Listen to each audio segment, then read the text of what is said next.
Bom dia, irmãos. Que a graça e a paz de Cristo seja uma verdade na sua vida. Amém? Pessoal, vamos lá. Irmãos, abram sua Bíblia aí no livro de Jonas. Nós vamos continuar a nossa série, né? Está aí Jonas na terceira palavra já. E hoje, nesse dia, a gente vai falar sobre o amor em meio às ondas. Esse é o nosso tema de hoje, né? Jonas 1:11, do 11 ao 17 nessa manhã. Leremos na versão NAA, eu estarei lendo aqui, e na projeção você vai ter NAA, Nova Almeida atualizada, mas você pode acompanhar na sua que não vai estar muito diferente. Jonas capítulo 1, versículos 11 ao 17. Diz assim a palavra do Senhor: Então lhe perguntaram: o que devemos fazer com você para que o mar se acalme? Disseram isso porque o mar ia se tornando cada vez mais tempestuoso. Jonas respondeu: peguem-me e lancem-me no mar, então o mar ficará calmo. Porque eu sei que por minha causa essa grande tempestade caiu sobre vocês. Em vez disso, os homens remavam, esforçando-se por alcançar a terra. Mas não podiam, porque o mar ia se tornando cada vez mais tempestuoso contra eles. Então clamaram ao Senhor e disseram: Ah, Senhor, rogamos-te que não nos deixes perecer por causa da vida deste homem, e não faças cair sobre nós esse sangue inocente. Porque tu, Senhor, fizeste o que foi do teu agrado. Em seguida, os marinheiros pegaram Jonas e o lançaram no mar, e a fúria do mar se acalmou. Então esses homens temeram muito o Senhor. Ofereceram sacrifícios ao Senhor e fizeram votos. O Senhor ordenou que um grande peixe engolisse Jonas. E Jonas esteve 3 dias e 3 noites no ventre do peixe. Essa é a palavra do Senhor. Vamos orar, irmãos. Pai, te damos graças mais uma vez por podermos não só sermos substituídos por Cristo, assim recebendo de graça a salvação, aquele que se fez pecado por nós pecadores, afastando a ira de Deus de nós. Te damos graças, porque juntamente com Ele nos deste todas as coisas, especialmente graças te damos por tua maravilhosa e bendita palavra nessa manhã. Palavra que serve-nos muito mais do que qualquer conselho que poderíamos receber. Palavra que é muito superior a qualquer ideia humana ou ideologia humanizada. Nós te damos graças porque a tua palavra é luz, lâmpada para os nossos pés, para o nosso caminho, Senhor. E nessa manhã pedimos que ela fale de forma intensa a cada um de nós. Ouvidos sejam desimpedidos, olhos sejam abertos, mentes sejam abertas para receber verdades e verdades eternas.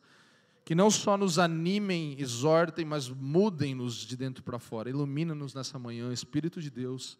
Clamamos em nome de Jesus Cristo, nosso Senhor. Amém.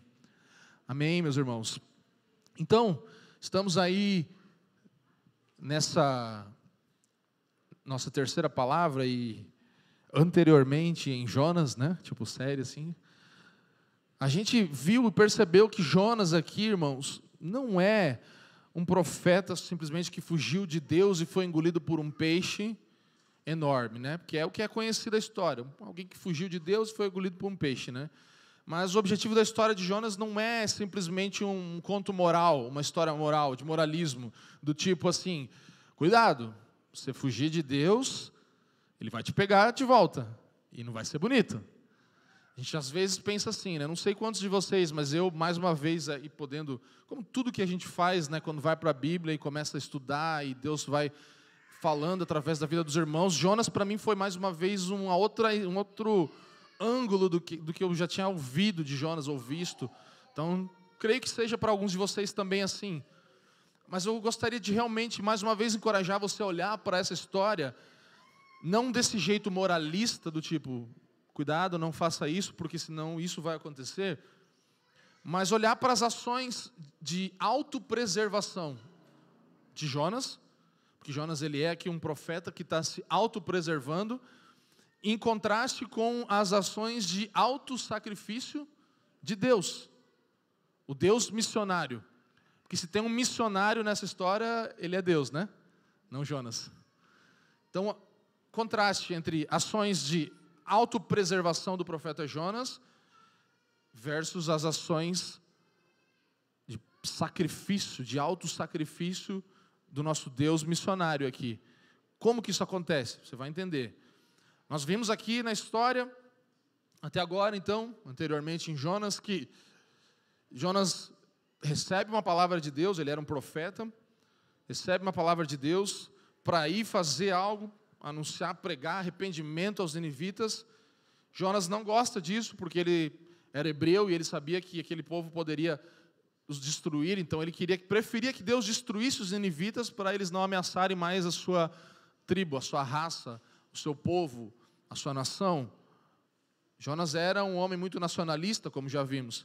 E aí ele sai de casa, pega um Uber, vai até o aeroporto e fala: o que tem de mais longe para eu ir aqui, né? Fala assim: vê a passagem para o lugar mais longe que existe, que é para lá que eu vou. E eu não sei o que você tem de lugar mais longe. Eu, quando era criança, eu ia fazer um buraco, eu falava que ia cavar até chegar na China, né? Não sei se alguém já fez isso. Para mim, a referência do lugar mais longe que existia era a China, o Japão, não sei. Mas Jonas, ele faz isso, ele fala: me vê aí, vou comprar. Ele compra a passagem para Nínive, era o que existia de mais longe do período daquele tempo, oposto ao lugar para onde ele tinha que ir. Eu vou para lá fazer essa minha viagem.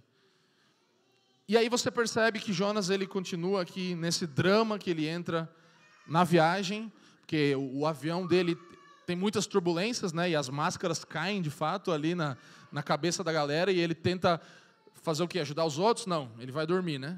Lembra? A gente falou semana passada, aquele desespero que eu e você temos, às vezes, de não saber o que fazer da nossa vida, a gente escolhe tirar uma soneca, né? Quem nunca? Vou dormir para ver se eu esqueço meus problemas, né? Foi Jonas. Ele foi para o porão. E todo mundo ali desesperado, os marinheiros ali, tentando ajudar a galera que estava ali, vamos salvar essa situação, e Jonas nem aí para o bem comum.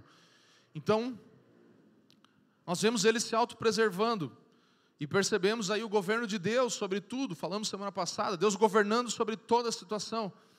O vento sopra, o vento obedece à voz de Deus, tempestade se forma, serve para a glória de Deus, marinheiros estão ali, cumprindo o propósito de Deus, servindo a Ele. As perguntas e as conversas do marinheiro com Jonas servem o propósito de Deus. Os medos daqueles marinheiros servem a Deus e os seus propósitos. As sortes que eles lançam servem a Deus e os seus propósitos. Tudo obedece o governo de Deus, menos Jonas. Tudo obedece a Deus, menos Jonas. Tudo obedece a Ele. E agora entra um peixe nessa história, que também obedece a Deus. Mas Jonas continua cabeça dura, servindo o seu próprio propósito, enquanto tudo ao seu redor serve o propósito de Deus. Tudo na natureza, menos Jonas, o seu servo. E essa é a insensibilidade do homem que vimos domingo passado. Percebemos a graça comum de Deus atuando ali, usando aquelas pessoas não cristãs, pagãos, para o benefício do próximo, da embarcação, enquanto Jonas ali não está preocupado com o bem comum. Não está preocupado em cuidar do outro. E nesse domingo, esse texto que nós lemos, essa porção, ela pode ser dividida em duas partes. A primeira, que é do versículo 11 até a primeira parte do 14, nos mostra isso aqui, a busca de uma solução. Então, buscando solução, é a primeira coisa que a gente vai perceber nesse texto, que os nossos olhos veem. Nós buscamos solução diante de um problema que está adiante de nós. Então, buscando solução, é a primeira parte do texto bíblico que eu quero explicar e tentar aplicar para nós aqui nessa manhã também. Então, versículo 11, vamos ler cada verso e tirar algumas lições aqui nessa manhã.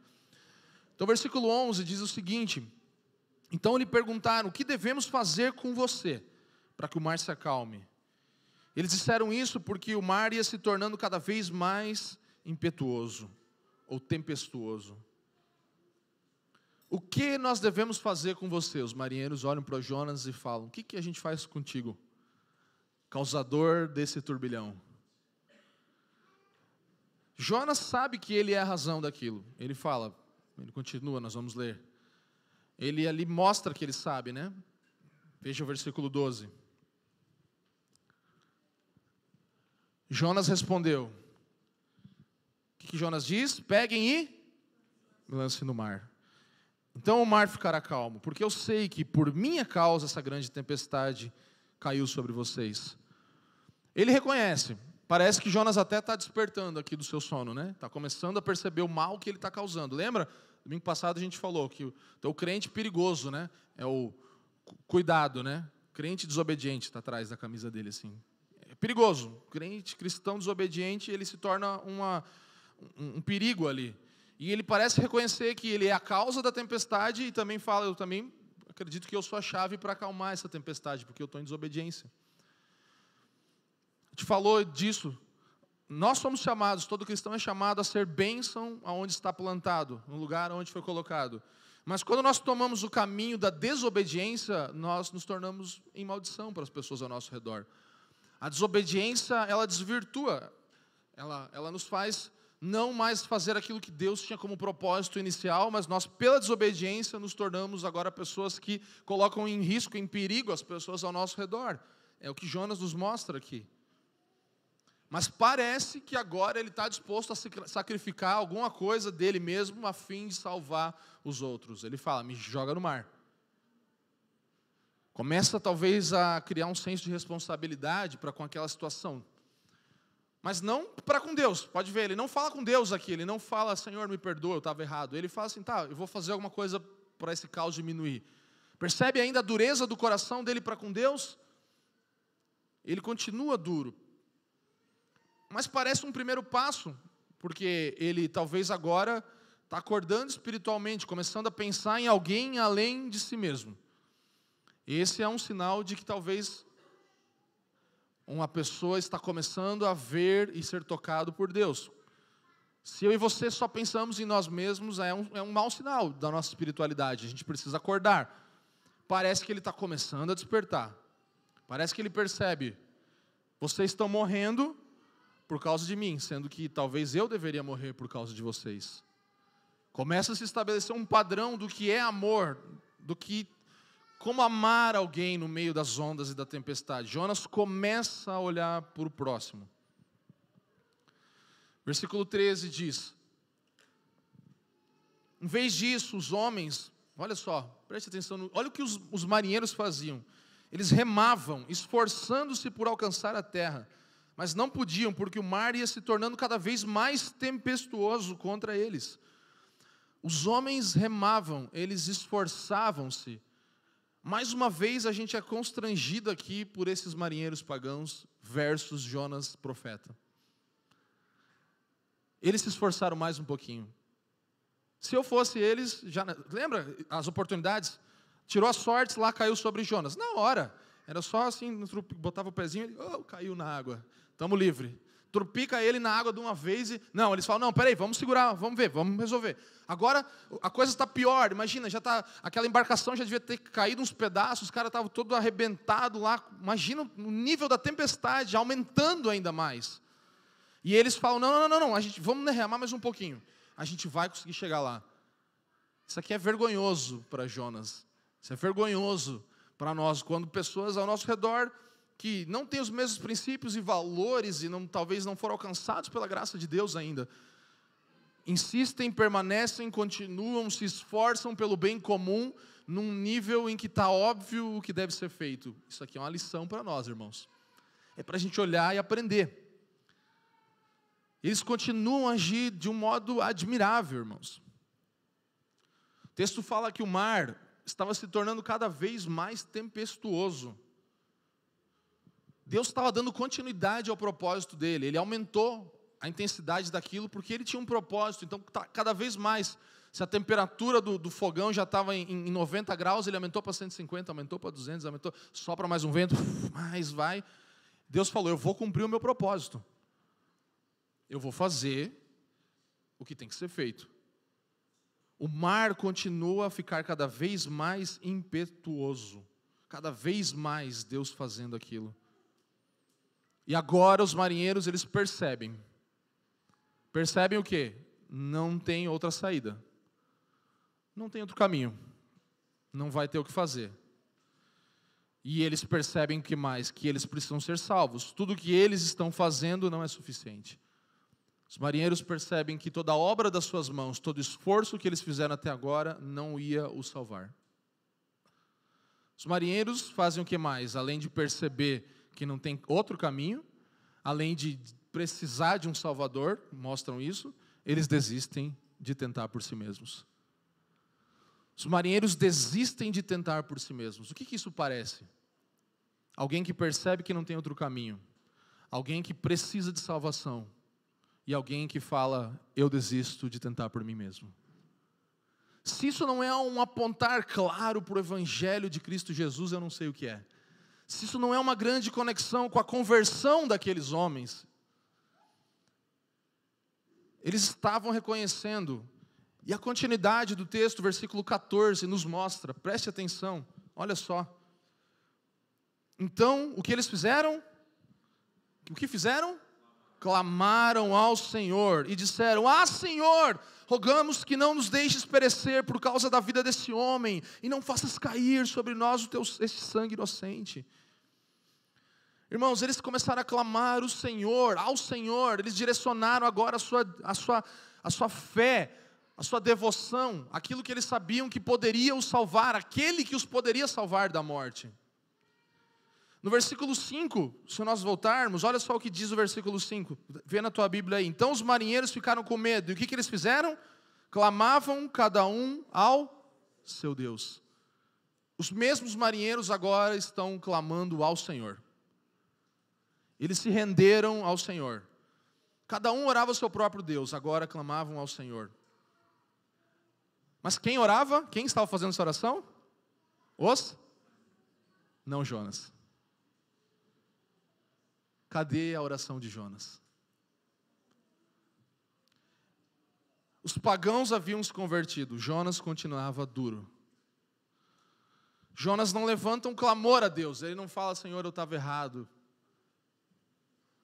Mesmo que pareça que ele está começando a agir, parece que ele está querendo ali se render ao Senhor, mesmo sabendo, o texto fala, eu sei que eu sou o culpado disso, no seu intelecto Jonas sabia, a sua fé não estava alinhada com o que ele pensava e com o que ele sabia dentro do cérebro dele. Irmãos, uma fé intelectual apenas, saber das coisas, não adianta, nós precisamos nos render ao Senhor, nós precisamos de arrependimento profundo, nós precisamos nos colocar nesse lugar de arrependimento. Aqueles marinheiros pagãos, eles tinham uma preocupação maior por um homem, pecador, desviado, Jonas, do que Jonas tinha por dezenas de milhares de ninivitas, aproximadamente 120 mil homens, que nós vamos ver lá no capítulo 4, homens que não sabiam diferenciar a mão direita da esquerda. Jonas não tinha misericórdia de 120 mil homens, mas aqueles marinheiros pagãos tinham misericórdia de Jonas.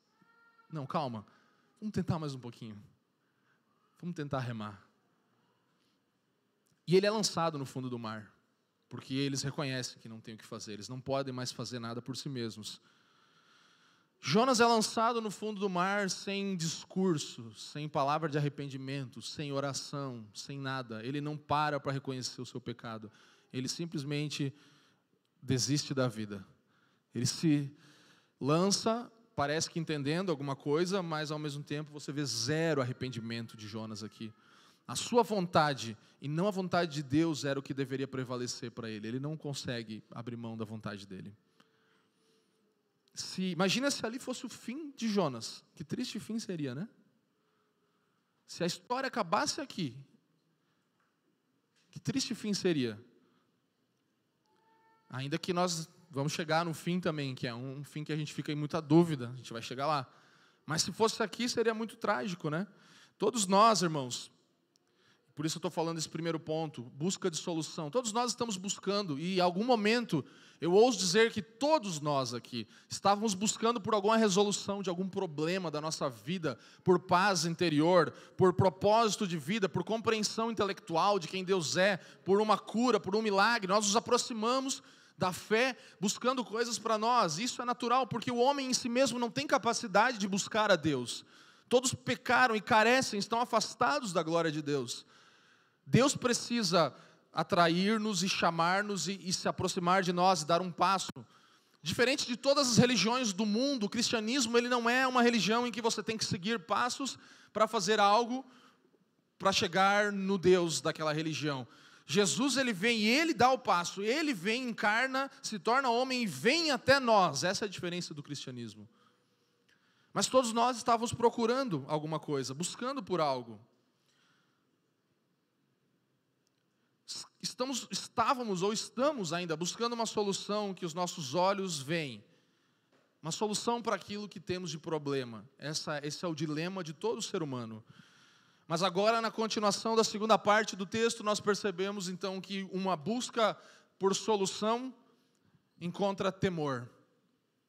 Encontrando temor, que é o que o Senhor quer fazer. Versículo 14, acompanhe na sua Bíblia ou na projeção. Versículo 14 diz, na continuidade, leia comigo, vamos lá, todos juntos. Porque tu, Senhor, está aí não? Vamos lá, todo mundo junto. Porque tu, Senhor, fizeste o que foi do teu agrado. Olha só, fizeste o que foi do teu agrado. Ou algumas versões, tu sabes os motivos por que enviaste essa tempestade. Essa é uma declaração de confissão de fé dos marinheiros na soberania absoluta de Deus. Isso aqui me fez pensar, quantas vezes nas nossas tempestades a gente consegue fazer essa declaração? Deus, eu sei que você está fazendo o que é do teu agrado, Pai. Tu sabes os motivos pelos quais tu enviaste essa tempestade. Os marinheiros, eles fazem essa oração. Isso é uma oração de rendição ao Senhor. Isso é uma oração de falar, Deus, eu sei que você está fazendo a tua vontade. Você sabe os motivos dessa tua tempestade. Os marinheiros não sabiam de Nínive, de toda aquela história lá. Mas eles falaram, Deus, é quase que isso, nós confiamos em Ti. Nós estamos tranquilos e vamos fazer o que cooperar com isso. É uma declaração. E aí eles fazem, de fato, o que eles deveriam fazer. Lançaram no mar. Jonas foi lançado ao mar, e o mar se acalmou. As ações dos marinheiros começam cada vez mais a entrar em harmonia com as ações de Deus. Deus, ele lança um vento sobre o mar para começar a tempestade. Os marinheiros lançam Jonas ao mar para acalmar aquela tempestade. Tanto a tempestade quanto a bonança foram obras de Deus, foram Deus cumprindo o seu propósito, fazendo a sua vontade. Eles estavam em harmonia, eles estavam trabalhando com Deus. Mesmo antes da conversão deles, alguns teólogos e comentaristas vão discordar que talvez eles tenham se convertido, mas olhando para esse texto, para suas declarações e para a mudança das suas atitudes, quem diria quem é mais cristão aqui, convertido, Jonas ou esses marinheiros, né? Parece muito isso. E o texto continua dizendo, então o que aconteceu? Temeram muito ao Senhor. O texto diz, então esses homens temeram muito ao Senhor, ofereceram sacrifícios ao Senhor e fizeram votos. Temeram muito o Senhor. Ou foram tomados de grande temor, algumas versões vão falar, temeram em extremo ao Senhor. Olha só, um medo geral, lá do versículo 5, então os marinheiros ficaram com medo e clamaram cada um ao seu Deus, lembra? Ficaram com medo? Lá depois a gente vai para o versículo 10, esse medo geral ele vai se tornar num grande pavor. Lá no 10, quando ele fala que ele é hebreu, tal, então os marinheiros ficaram com muito medo e perguntaram, o que você fez? Então o medo geral se torna num medo pavoroso, grande pavor. E agora no versículo 16, o que isso se torna? Temor do Senhor. É uma jornada que sai do medo da morte para o temor ao Senhor. Do medo das circunstâncias para temer o dono das circunstâncias. E eles ali oferecem sacrifícios de louvor. Sacrifícios, louvam a Deus, votos. O que são votos? São compromissos. Eles se comprometem com aquele Deus. Nós não sabemos o futuro desses marinheiros, mas ali eles oferecem louvor a Deus, porque reconhecem a sua glória, e oferecem sacrifícios, compromisso. Nós nos comprometemos contigo. Essa é É um momento em que adoração reverente aqui é gerada por eles, por essa situação toda. E essa, irmãos, é a resposta exata que nós deveríamos ter sempre diante de Deus. É esperada essa resposta daqueles que temem ao Senhor. Responder com sacrifícios, louvar a Deus, reconhecer sua grandeza e votos, compromisso. Eu me comprometo com esse Deus. Essa é a atitude exata de um cristão, de alguém que teme ao Senhor. Percebe aqui o plot twist dos marinheiros? A virada de jogo, a virada da história toda. Eles eram ali pagãos e agora eles se tornam os que estão cooperando com o propósito de Deus. A grande transformação e virada que acontece, como várias no livro de Jonas. Antes eles temiam a tempestade, agora eles temem o Senhor da tempestade, aquele que governa sobre a tempestade. Antes eles tinham medo de morrer, agora eles temem o Senhor que os livra da morte. Eles converteram. Eu dei um exemplo semana passada de um paciente no hospital. Uma pessoa liga para um pastor, alguém que o pastor conhecia, não era um cristão convertido, não era alguém convertido. Ele liga e ele está no hospital já por 2, 3 semanas internado. E aí ele recebe um diagnóstico de que ele vai morrer ali nos próximos dias. O corpo dele foi tomado por uma doença terrível. Isso é uma história real, não é eu ouvi de um pastor. Então ele recebe essa ligação: pastor, vem aqui. Meu diagnóstico é terminal, vou morrer e eu preciso que o Senhor pregue o Evangelho, eu quero poder orar, quero, né, me reconciliar com Deus e tudo isso. E aí o pastor fala: claro, vamos lá, você me explica a situação. Ele fala: não, eu vou morrer mesmo, e não, né, chegou a hora. E aí o pastor vai, se arruma, corre, bota uma roupa, sai correndo e tal. E no caminho o cara liga: pastor, já está vindo? Calma. Acabaram de falar que confundiram, trocaram meu exame por outra pessoa, não precisa vir mais, está tranquilo. Não vou morrer. E aí o pastor desliga aquele telefone desanimado, e o cara desiste, né? Ele fala assim: a hora que eu chegar num momento desse, de fato, aí eu te ligo de novo, né? Mais ou menos isso que ele está falando. Só que os marinheiros aqui, irmãos, você percebe que não é o que eles estão fazendo. Esses homens, eles estão diferentes aqui, porque eles fizeram os seus votos depois da tempestade passar. Já não tinha mais tempestade, eles podiam sair fora e falar: valeu Deus, hashtag Deus, né? Sai fora, depois eu faço um pix para ti, a gente se acerta. Não, eles não fazem isso, eles não remam para onde eles estavam indo, eles param tudo e já não tinha mais medo, já não tinha mais temor, já não tinha mais outras coisas, senão o reconhecimento de quem Deus é. O reconhecimento do poder de Deus sobre a tempestade, de que nós vamos agora louvar a esse Deus e nos comprometer com esse Deus. Depois do perigo passar. Não era pelo que Deus podia fazer, Deus já tinha feito por eles.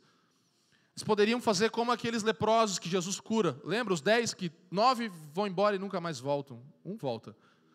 Eles poderiam ter ido embora. Isso é um sinal de conversão, um sinal de que eles reconhecem quem Deus é, não só o que Deus pode fazer. E Jonas foi instrumento de Deus na vida desses marinheiros, né? Olha só. E depois ele é dos ninivitas também. Jonas, ele foi usado por Deus.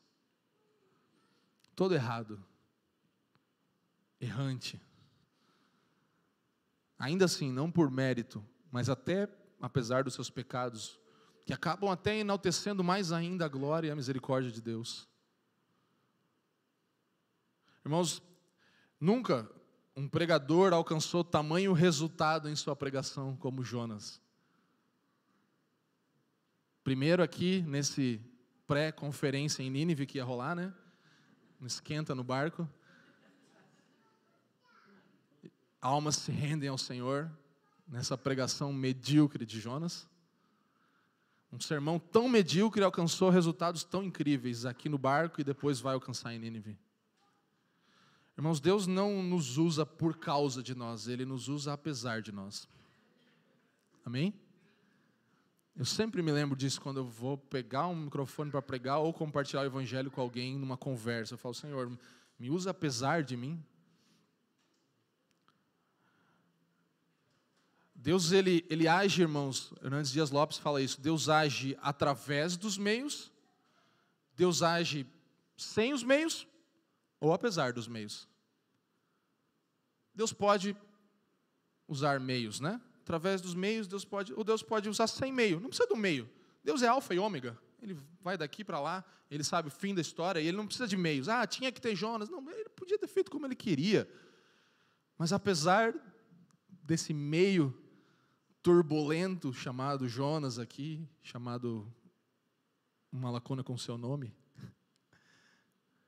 Deus nos usa, apesar de nós. Irmãos, Deus ele definiu. Essa aqui é uma definição do que Deus decidiu fazer. Deus salva pecadores. E isso é o que incomoda Jonas. Só que ele esquece que ele era um pecador. Ele esquece quem ele era. E isso aqui incomoda Jonas extremamente. Porque para ele tem um entendimento diferente do que é um tipo de pecador ou outro. Ele fala, não, pecador tudo bem, mas não os ninivitas. Tudo bem Deus salvar uns pecadores, mas não o cara que é de um outro partido político que eu.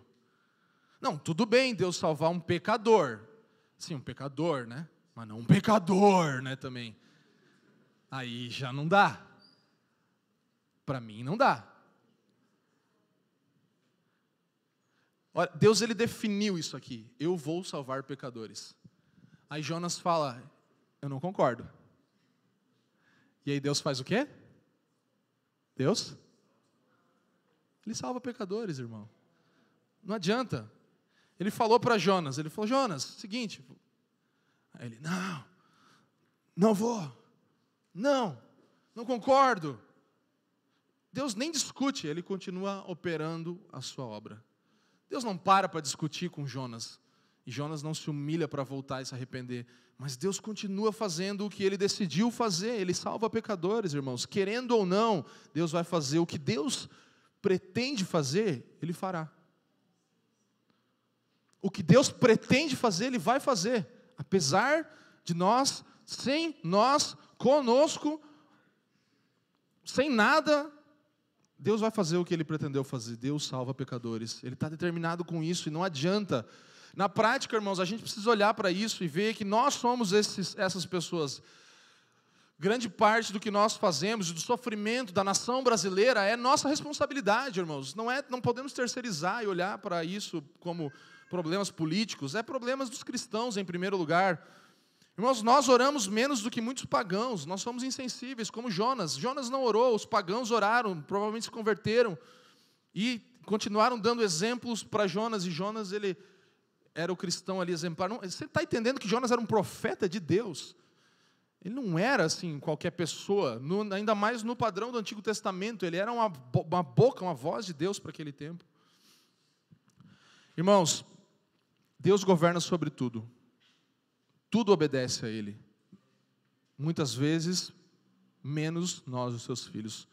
Nós somos muitas vezes mais grande parte do problema do que da solução, irmãos. Então, se liga nisso. E olha só, último versículo 17, olha o que o texto diz.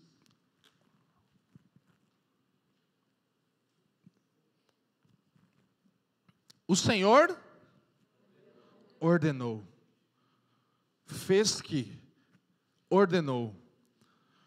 Isso aqui é uma das primeiras 4 expressões, a primeira das 4 expressões que nós vamos ver aí no livro de Jonas, onde o governo soberano de Deus é demonstrado, ele ordena. Isso aqui é a mesma coisa quando Deus criou, Ele deu ordem ao caos, Deus ordenou aquele peixe, Deus ordenou, Ele é aquele que ordena, Deus ordena, dá ordem, Ele estava ordenando, um controle que Deus exerce sem esforço, Ele ordenou. O peixe não engoliu Jonas por acaso. Você não acha que, tipo assim, Jonas era tipo uma isca no anzol ali, passou um peixinho, pegou. Estava passando por aqui. Deus ordenou aquele peixe. Não é uma circunstância aleatória da vida. O peixe não engoliu Jonas por acaso. Foi uma ordem, irmãos. Uma ordem expressa, clara de Deus. Deus dá ordem àquele peixe. Aquele grande peixe. E esse grande peixe, né, aí que muita gente, né, fica, mas o que era? A gente fala Jonas e a baleia, a Bíblia não fala que era uma baleia, né? A Bíblia não diz isso. Alguns comentaristas, inclusive, levantam a possibilidade de Deus ter criado um peixe específico para aquele propósito, para aquele acontecimento. Por que Deus não poderia fazer isso? Ele criou uma tempestade para aquele acontecimento, diferente de todas as tempestades que houveram. Por que os marinheiros estavam ali, por que Deus não poderia agora criar um peixe específico, né? Eu fiquei olhando, cara, interessante isso. Deus ele pode ter feito um peixe para cumprir aquele propósito. Isso é maravilhoso, irmãos. Deus, ele, ou você duvida, não, se alguém que duvida que Deus, não, assim, ele criou o mundo, mas fazer um peixe agora ele não conseguiria, né? Criou todas as espécies, né? Mas agora mais um daí não dava, e assim, nossa, é meio estranho esse negócio. Você acha estranho? Eu acho estranho você não pensar que essa é a possibilidade mais real que tem aqui. Você vê como a gente é, né? Meu Deus, cara. Assim como ele criou uma tempestade única, seria totalmente possível que Deus tivesse criado um peixe único para esse propósito aqui.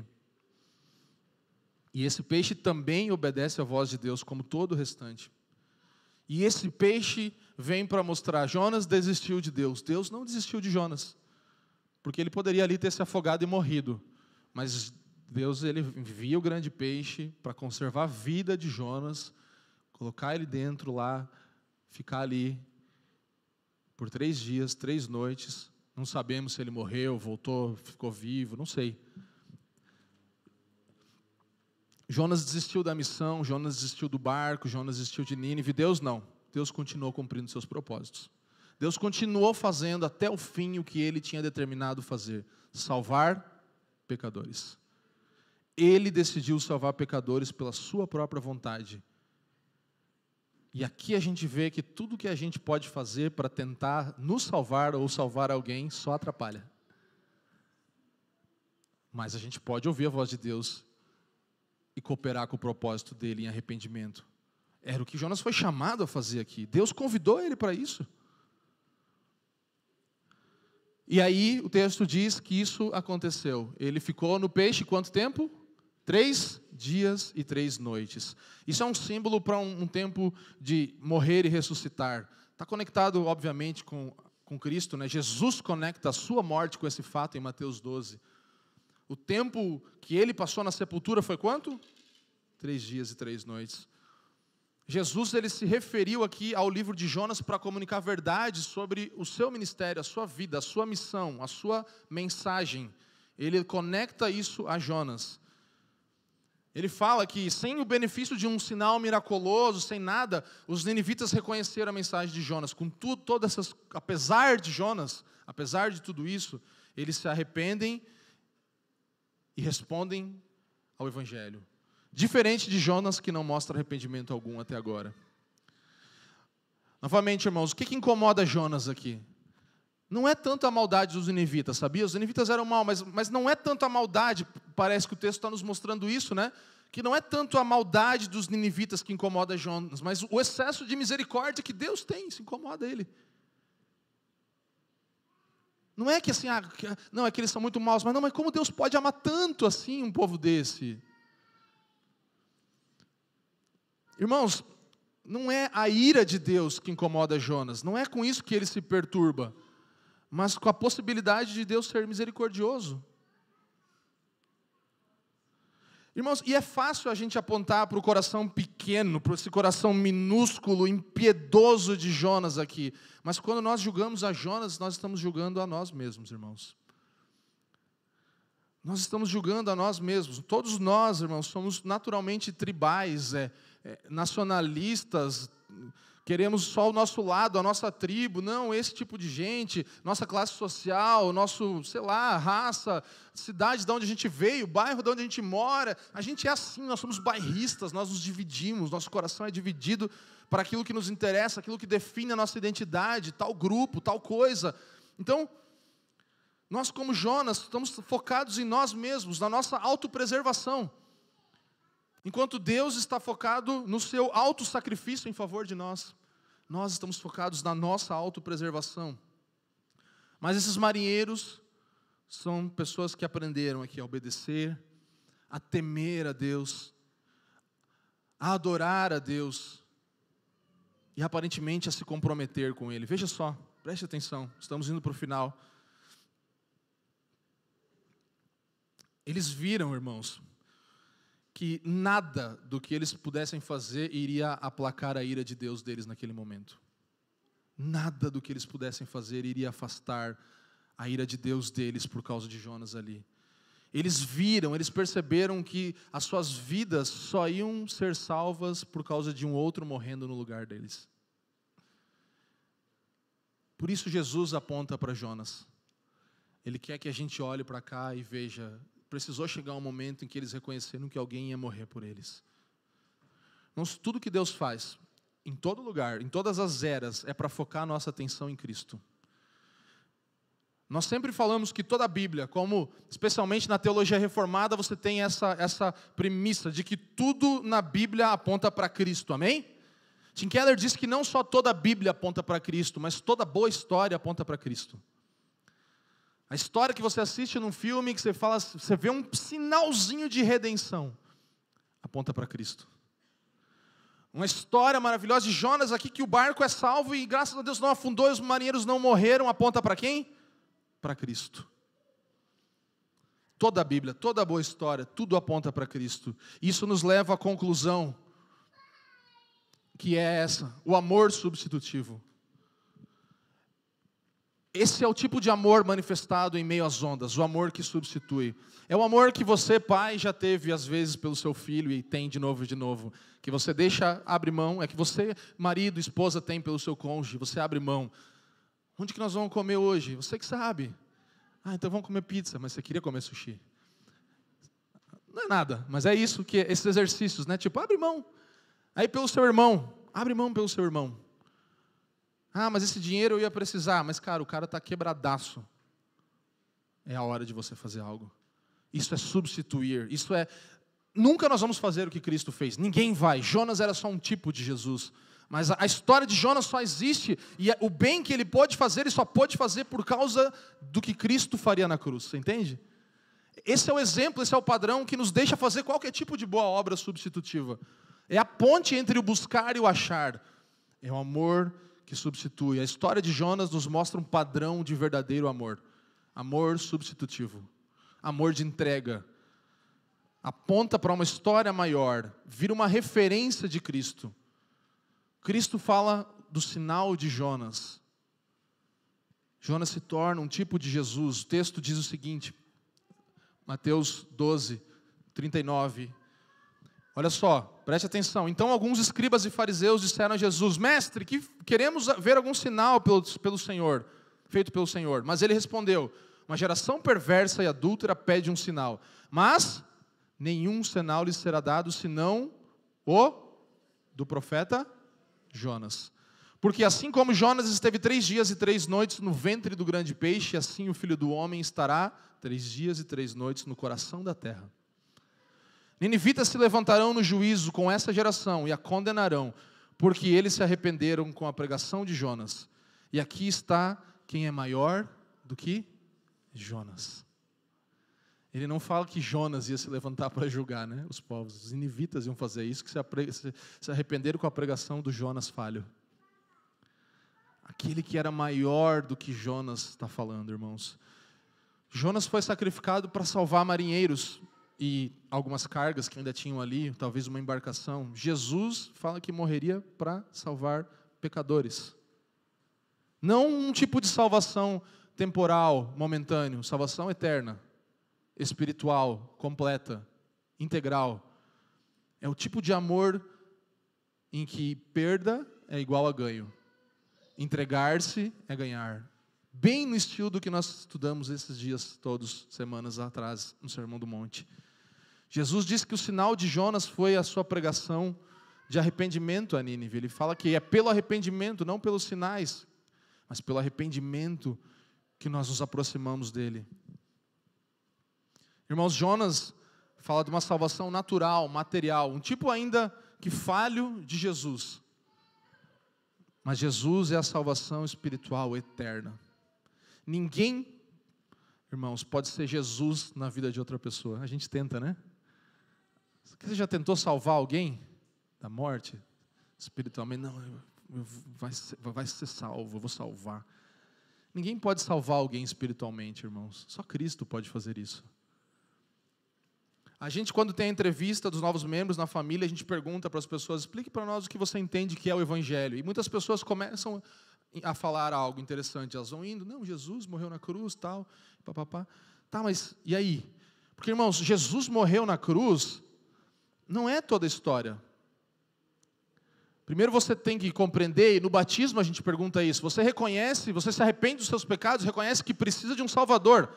Legal, isso é um ponto. Agora, quem é esse teu Salvador? Jesus Cristo. Jesus Cristo não só morreu, Ele morreu por mim, por você. Substituição. É mais do que um fato histórico que aconteceu de fato. É um fato que aconteceu que nos tocou, que nos alcançou, que nos substituiu. Amor substitutivo. Jesus, Ele ama para nos substituir. Marcos 10, 45, nosso último texto. Pois o próprio Filho do Homem não veio para ser servido, mas para servir e dar a sua vida em resgate por muitos. Em resgate por. Essa palavra por é substituição. Jesus não só morreu, Ele morreu em nosso lugar, nos substituiu. Jonas, ele é um tipo de Jesus. Ele se entrega e morre por aquelas pessoas para salvar aquela coisa momentânea, só para aquela hora. Jesus alcança-nos eternamente. Jesus veio a esse mundo, irmãos. Ele carregou em si a humanidade primeiro. Depois Jesus foi à cruz e carregou em si o nosso pecado. Esse é o tipo de identificação e substituição que Jesus faz. Primeiro ele só carrega a humanidade, já seria bastante se tornar um homem, né? Acho que é a C.S. Lewis que fala que você quer pensar o que Jesus fez para se tornar homem, comparando, ele fala, é como se eu e você nos tornássemos numa lesma. Mais ou menos isso. Imagina você virando uma lesma. É tipo isso. Jesus, ele fez isso, ele se tornou homem. Deus, homem. Não só homem que carregou o pecado da humanidade. Aí como é que é isso? É tipo uma lesma carregando uma geladeira, sei lá, né? Imagina, cara, é absurdo.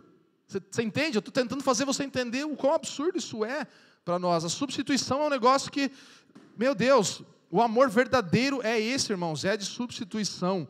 Ele se torna o padrão para nós. A gente tem que aprender com isso. A história de Jonas só tem sentido por causa da história de Cristo. Jonas só pode salvar aquela embarcação por causa de Cristo. Aponta para o cordeiro que morreria. Todas as vezes que nós olhamos para o sacrifício salvífico da cruz do Calvário, nós olhamos para trás. O povo do Antigo Testamento olhava para frente. Todos olhávamos para o mesmo Cristo sendo sacrificado um dia na cruz do Calvário. Profeticamente olhamos para trás ou eles olhavam para frente, mas olhavam para o mesmo Cristo. Aquele que foi imolado quando?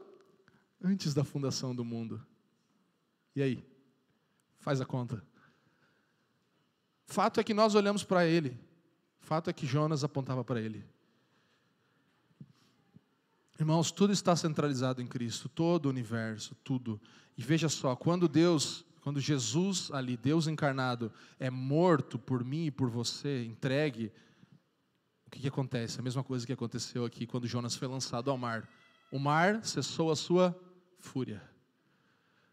A ira de Deus é aplacada de todo ser humano quando Jesus nos substitui. O mar se acalma, a paz vem, a bonança vem. Quando Cristo se entrega, é jogado no mar em nosso lugar. O mar cessa a sua fúria, a ira de Deus é deixada de lado. Ela estava mirada, sabe a mirazinha laser vermelhinha assim? A ira de Deus estava para nos destruir, irmãos, e ela é afastada por causa de um homem, Deus, que vive de forma santa e se entrega por nós pecadores, falhos, todos errados. Cristo lida com a ira de Deus do nosso lugar, irmãos. Ele suporta o que nós não suportaríamos. A gente tentou jogar toda a carga, vamos tentar isso, vamos fazer aquilo, nada, a tempestade só aumenta, vai morrer, vai morrer, vai morrer, vai morrer. Cristo lida com o mar, com a ira de Deus.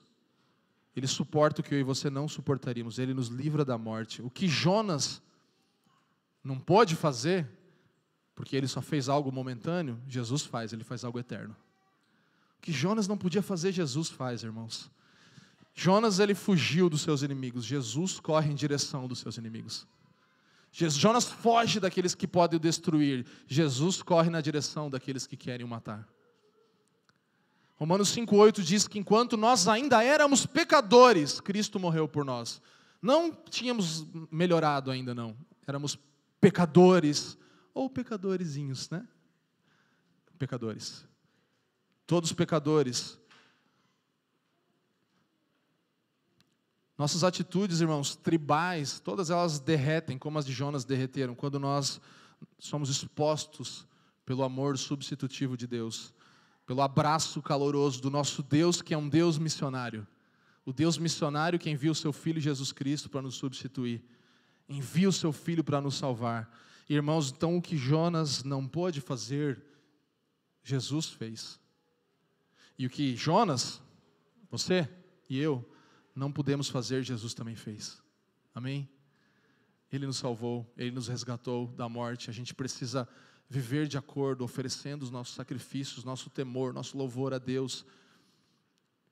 E largarmos a nossa atitude de Jonas, de uma vez por todas, nos juntarmos àquele coro de novos pecadores que se aproximaram de Deus agora. Lá no dia da família eu percebi isso, eu vi novos irmãos ali, que a gente já tinha conversado durante a semana, conversões lindas, coisas bonitas que Deus tem feito e a gente tem ouvido. É tão maravilhoso perceber que a pregação do Evangelho está alcançando e quebrando o coração de algumas pessoas. E aí o que a gente faz? A gente se junta, todo mundo no mesmo lado da história e fala, agora somos todos parte desse mesmo time de Jonas. Hashtag somos todos Jonas, né? Vamos orar, irmãos. Inclina a sua cabeça. Pai, te damos graças por essa manhã tão maravilhosa, que mais uma vez o Senhor nos confronta, Deus, a olhar para nós mesmos e perceber a nossa pecaminosidade, a nossa falha e a Tua grandeza, Senhor. Tu és um Deus tão grande, Pai. Vento, mar te obedecem. Perguntas e respostas servem ao Teu propósito, Deus. Os nossos medos servem a Ti, Deus. Toda a natureza te obedece e mostra a honra que Tu tens e que Tu governas sobre todos, Pai. E nós nos humilhamos e dizemos que Tu também governas sobre nós, ainda que tantas e tantas vezes nós falhamos e erramos, Pai. Deus, todas as vezes que nós procuramos, e eu oro ainda por alguém aqui que está procurando algo, que está fugindo do medo da morte, que tem medo de perder, alcança nessa manhã pessoas, alcança pecadores entre nós, aqui pelo Teu Espírito nessa manhã, Senhor. Alcança pecadores desarraigados, afastados de Ti, pecadores que talvez nunca reconheceram isso, que talvez sejam como esses marinheiros que clamaram ao seu Deus tantas e tantas vezes, e agora possam olhar para o Deus verdadeiro e falar, eu clamo a Ti, Senhor, Tu que criastes os céus e a terra, eu me dobro a Ti, não pelo que Tu podes fazer, mas porque eu reconheço a Tua grandiosidade e que Tu estás cumprindo o Teu propósito de tempestade em tempestade, Senhor. E aqueles que há entre nós aqui, que estão aqui entre nós, que são talvez como Jonas, Pai, quebranta os nossos corações mais uma vez, nós clamamos, nós Te invocamos e pedimos o Teu Espírito sobre nós, para que nosso coração seja quebrado, para que nós possamos nos arrepender e sair desse centro do universo que achamos estar, Pai. Nós não queremos viver para nós mesmos, nos perdoa por isso, reconhecemos. No nosso intelecto, talvez até sabemos que nós somos os culpados de muitas tempestades, mas eu peço, quebranta o nosso coração, a obra que só o Teu Espírito pode fazer, Senhor. Eu peço, quebranta o nosso coração, Pai. Só Tu podes quebrar os nossos argumentos. Só Tu podes quebrar os nossos argumentos. Nós invocamos a Tua vida sobre nós, em nome de Jesus.